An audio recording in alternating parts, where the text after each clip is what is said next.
Hello everyone, welcome back. In the previous session, we have seen a brief introduction about functional interface. As part of the today's session, we are going to study one more predefined functional interface, which is a consumer. And again, this consumer is from Java Utils functions itself.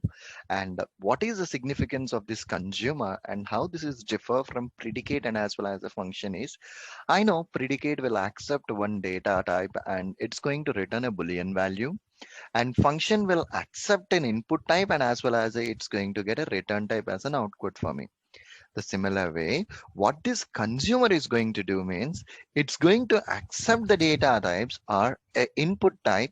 It's going to perform some operation and it's going to return anything basically, or not, I can say, it's not going to return anything. It's going to just return a void as an outcome for that. Okay, as I have mentioned, consumer is a functional interface. Definitely, there should be a abstract method inside that. The abstract method that we have in this particular consumer is an accept. Let me show you the tabular format. See, this consumer is going to perform operations and it's not going to return any value. The return type of this abstract method itself is a void, and the abstract method that you have is an accept, and the input data that it needs is basically any set of input information you can give on a consumer. Okay, fine, perfect. So what exactly the syntax for this interface consumer input data, and this is an abstract method accept, and it is accepting the input data, but it is not returning anything. It's just a void for that. Perfect. So let us see these 5 examples on this consumer so that we can get a better understanding on that. So the first one is print the given string using a consumer. So I will give a string. I just want to print that string using a consumer. So consumer of string. So we are giving string as an input. So let me import this consumer first. I want to print that particular information. So here, the only thing that I can do out over here is system.out.println, and I'm just printing the string that we are passing in. Whatever the string that we are passing in, we are just passing it. C1 dot accept is a method. I'm giving input as a Surendra. For suppose I have a given input as a Surendra. So this consumer is just printing that particular information. Now, when I run my test script, see here, Surendra got a printed down to the console. So let me add a comment here, example one. Now, what is an example two? So let me stop this. I'm just commenting these two things as I am done with this functionality. Print the number of characters in the given string. So the consumer will accept string as an input in this case. So consumer of a string again, C2 is equal to S of S dot length.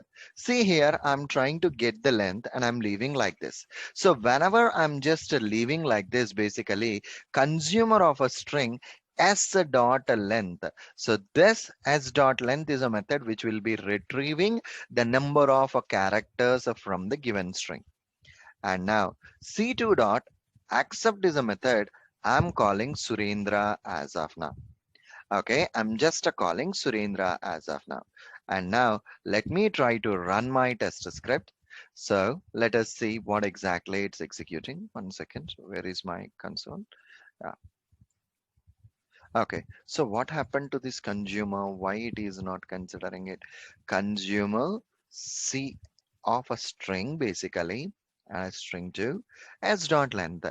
The reason why I'm thinking out over here is this consumer usually it's not going to return any value. The outcome of the consumer is always a print statement itself, which is a void system.out.println s dot length. Now when I run my test script, see here there are a total 8 number of characters defined in this consumer as a dot length. So I was able to get this consumer, and the return type for this one is a void itself. Cool, done the deal. This is all about a second example. Let's move on with the third example. What is the third example I want to create? Perform operations on an integer using the consumer. Okay, this time my requirement is an integer. So I'm passing integer C3 is equal to I of system.out.println I star I. So I just want to multiply that operation. C dot accept of 10. I want to just go with a multiplication of a 10. See here, 100 got a retrieved and it got a printed to the console. Perfect. So let us see the example 4. So what exactly this example 4 is saying means print the complete employee details using a consumer. So here, this is not a single thing basically. I just want to print the employee details. Okay, that's fine. Previously, I have a created one class, which is an employee info class, wherein which we have an employee name and as well as a salary. Consider this class and I want to print this information. Okay, so let me create a consumer for the same. So consumer, this is going to accept the employee information, and on every employee, okay, I have to print multiple lines of information. System.out.println. I want to print an employee name plus, okay, I just want to print an employee name plus employee. I'm adding an employee salary here.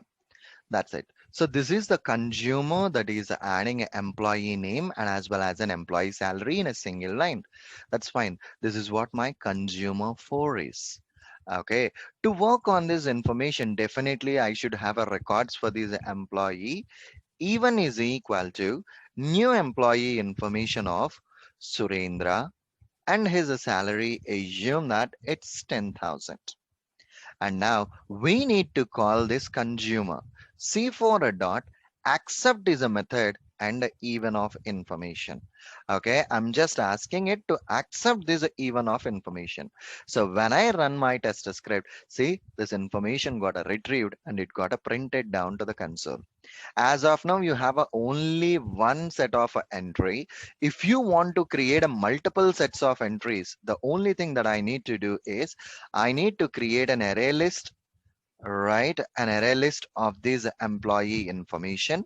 Space list one is equal to new array list of this employee information. I just created a simple array list here. Let me import this array list, and into this array list, let's add the information. So this is the information that I am adding to this array list. So I have a one entry into this array list, 2, 3, 4, 5. So I assume that Surendra 1, 2, 3, a 4, and a 5. I have a 5 entries. Salary is, 100, 10, 100, 1,000, 1, and a 10,000. So this is what my salary of these employees.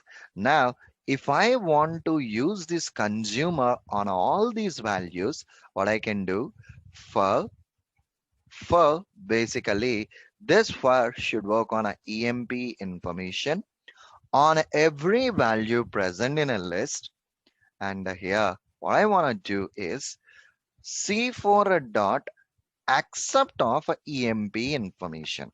So whenever we use it this information, automatically it will print the complete information.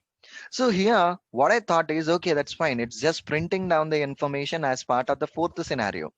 And the last scenario that I have on this consumer is print only whose salary is greater than or equal to 10,000. So in order to verify certain conditions, definitely I need to use a predicate of integer p is equal to I of I greater than or equal to 10,000. This is what the predicate I have created. So I want to verify the outcome of this one is a greater than or equal to 10,000 or not.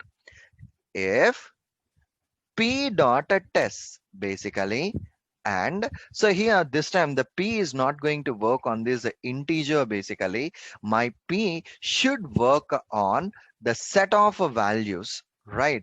The predicate, whatever I'm going to create, should work on a set of values itself. If the employee salary is greater than or equal to 10,000. So for this predicate, again, I am passing this employee information. See here, as of now, whose salary is greater than 10,000? Surendra 5 is having a 1 lakh. Okay. And Surendra 1 is having a 20,000. Let me try to run my test script and see what this is printing. See, this is printing the two information. So what we have done right now, we added a consumer and as well as a predicate in this example. These are the various examples that we can play with a consumer, guys. Okay, cool. That's all I have. See you again in the next session. Bye bye.